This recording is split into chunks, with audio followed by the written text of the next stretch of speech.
Good day and welcome to your favorite sport program on TV, Plus Sport. As usual, today is going to be an interesting moment on the show. We're talking about one of the fastest growing sports globally, and I'm sure also in Nigeria. I'm Mudashiru Shitu, and I'll go straight to Italy, where we have Sadiq Abubakar, who will be talking about the development of cubing in Nigeria. Good morning, Sadiq. Good morning, Mr. Madashiru. How are you doing today? Fine. Let's a lot of our viewers and a lot of people, especially in Nigeria, be wondering what cubing is all about.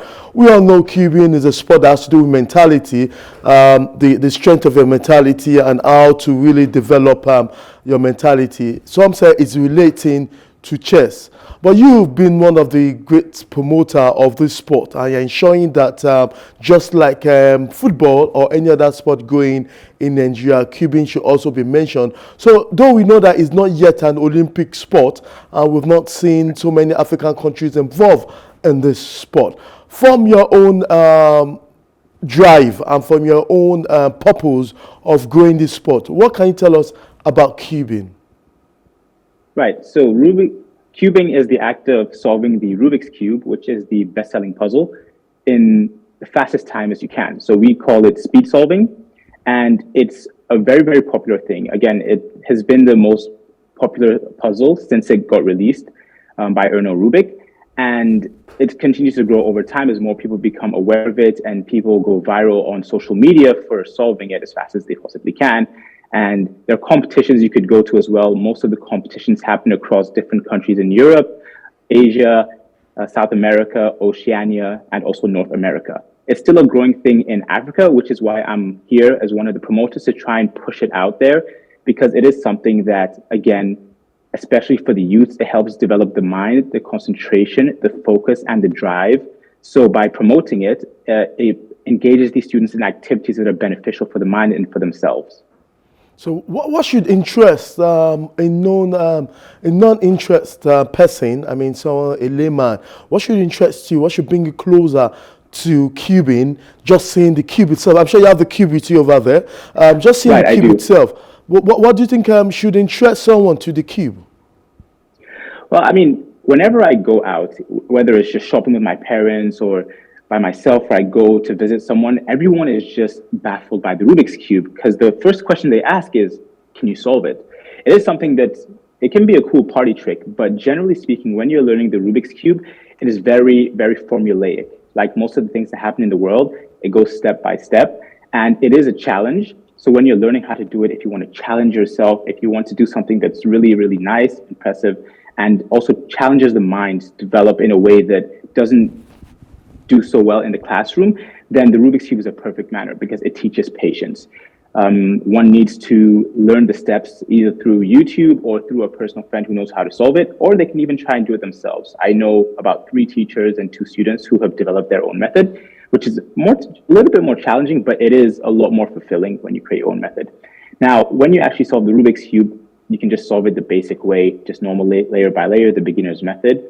And that's impressive enough because not many people in the world can even solve it. So if you can solve it, if you have a passion for puzzles, such as chess, because I am also a chess fan, if you like doing Sudoku and all of these are puzzles that challenge the mind. And the Rubik's Cube is very, very similar to those, except it's more fun because more people know about it. So by doing this, again, it's something rewarding intrinsically, but also extrinsically, where you can see people, where people can see you and really just enjoy the comfort of seeing you solve the Rubik's Cube.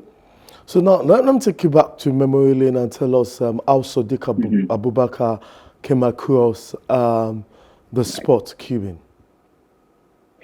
So this goes back to, I believe, 2011. I was 14 years old and I was going to boarding school in Switzerland.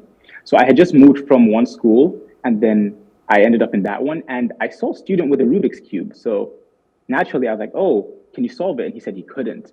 And he would always like pop out the pieces and try and put it back together. And I said, okay, give me a few days. I'm gonna see if I can do it.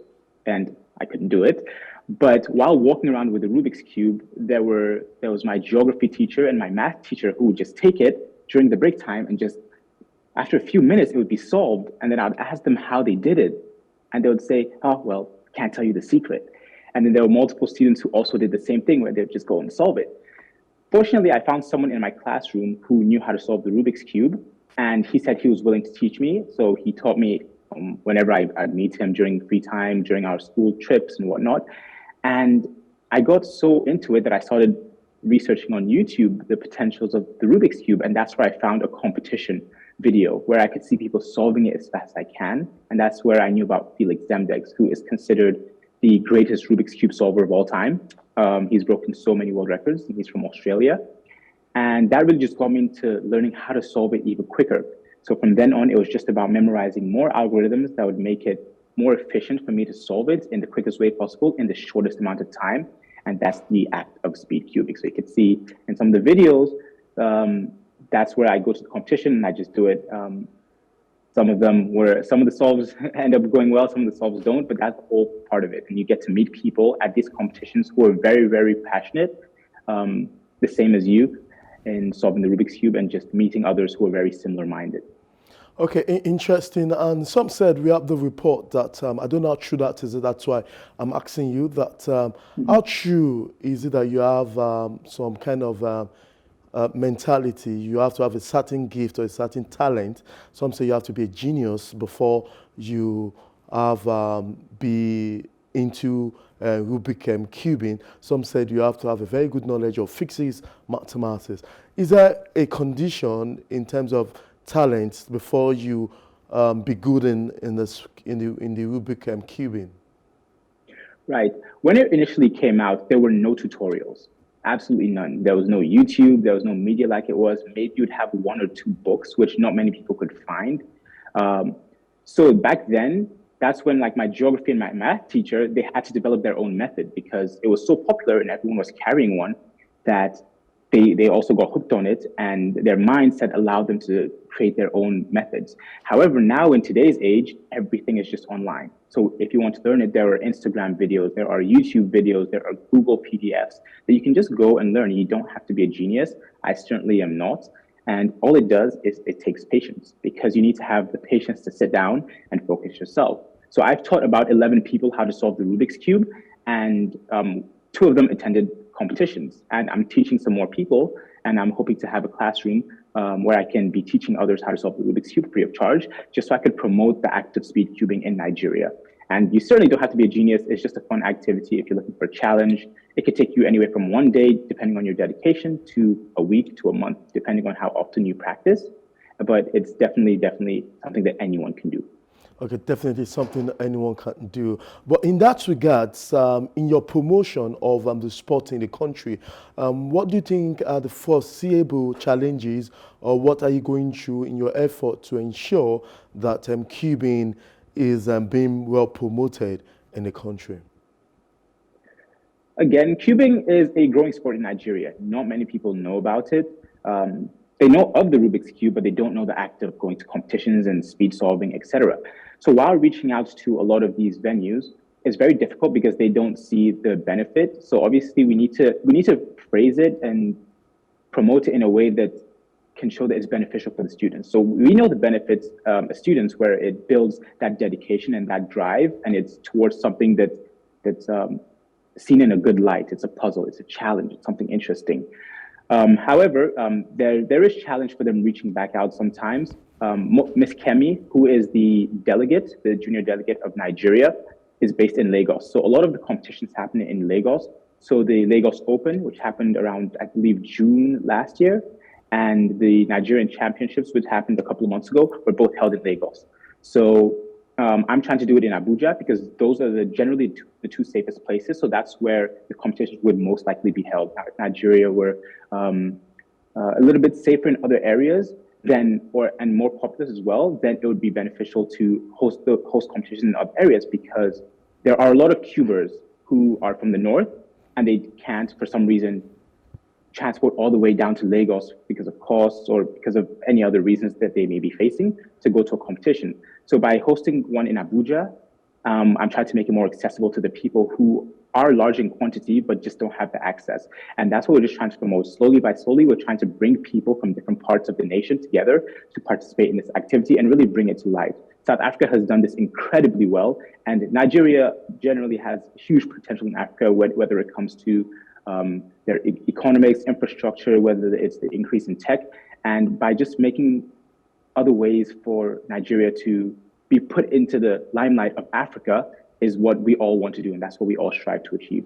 Okay, and now as we speak, how structured is the cubing or the Rubik cubing fraternity in the country? I know Kemi Awe is doing so much to ensure that it gets to forefront. How structured is cubing in Nigeria? And also, lastly on the program, because time is longer than our friend, tell us what we'll be expecting as we plan this event coming up in Abuja. You can just tell us those two questions in one. Right. So Nigeria, it definitely has potential to improve because it is a growing thing. We've only held about 2 competitions in the past year and maybe one a few years back. So it has a huge potential. So going forward, that's what we aim to achieve. I've been reaching out to people constantly in schools to see if we could do some sort of collaboration. Ms. Kemi on her end has also done incredibly well to help with that regard. And we're just trying to find people so we could come collaborate and just see cubing as a whole grow in the community. So I'm looking to host another competition next month or in 2 months' time, depending on how fast schools reach out to me. And Ms. Kemi is also planning to host one soon in Lagos. So definitely seeing more competitions happening in the future, seeing the exposure of the Rubik's Cube increase in Nigeria in general is definitely also a huge factor in that. So what do you intend to achieve in this one coming up in Abuja? What's the structure like? What's your aim like? And tell us. My aim is to have about 50 people, maybe a little bit more, join the competition. So I've been reaching out to my friends who I've taught. I've been reaching out to people up in the north, see if they have accessibility. And if they don't, then Ms. Kemi or I or someone else helps sponsor them to come, just so we could promote it and have more people there as possible. And generally speaking, we just want to make people come here, not only the people who are competing, but also friends and families, because it's also about sports and how many people view it and how many people will help us promote it, share it, and just see that it's something that's fun for people to do. And there are often cubes that are sold there. So if anyone wants to buy the Rubik's Cube and learn how to do it, then they could also do that. They're all walk-in, so you don't have to have any tag or something. If you want to visit and just come see the competition, it's a great way to promote it, and that's just what we aim to do. Just make cubing a bigger thing in Nigeria. Okay, and apart from your inner drive, do you have any drive outside support? Apart from your inner drive to ensure that cubing develops in the country, where else you get your support from to do all this? Definitely my family. They see me solve the Rubik's Cube all the time. My dad's constantly asking me if I signed up for competitions, if I have new cubes, and what I could do. And I know he's a very busy person, so whenever I know he asks me about this, it means he really cares. He wants me to succeed. Whatever I do, he just wants me to succeed. So that pushes me. I also have my friends who are constantly asking me, "Oh, you went to a competition. How did it go? Oh, I saw you ended up X place or this. You got this. I'm so proud of you. We're all here for you." So generally, that helps me a lot to know that I'm just doing something that people enjoy watching and they like to see me succeed and do well and just have fun with doing what I want to do. So that definitely helps me. Okay. Thank you very much, Sadiq Abubakar. Thank you very much. Thank you very much. That's Sadiq Abubakar, who has had so much interest in developing cubing in the country. There will be more games and sport events as regards to cubing in the country.